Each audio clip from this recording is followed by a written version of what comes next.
Sinagot ni Fiang Smith ang ilang mga isyong ipinupukol sa kanya. Isa na rito ang tungkol sa isang viral na video kung saan nakita noon na hinampas niya ang isang marshal. Sa nasabing clip na kumalat online, nabatikos ang housemate winner sa asal niya. Nilinaw ni Fiang na ang lalaking marshal na nakita sa viral video ay hindi lang basta marshal, kundi isang kaibigan, tropa at pamilya para sa kanya.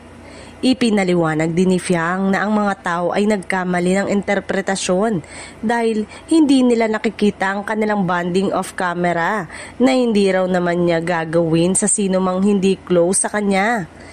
Tungkol naman sa ibang issue, nangyari raw ang karamihan doon noong panahon wala pa siya sa bahay ni Kuya, lalo pat nagsimula naman talaga siya bilang social media influencer. Aniya, hindi naman daw talaga siya perpekto at ang mahalaga ay natuto na siya sa kanyang mga pagkakamali. Taliwas din sa iniisip ng marami, hindi raw siya pinapabayaan o kinukonsinti ng kanyang management.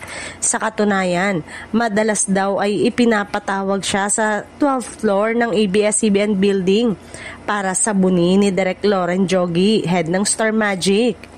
Ani Fiang, malaki raw ang respeto niya kay Direk Loren na itinuturing na niyang kapamilya at tumatayong tatay niya.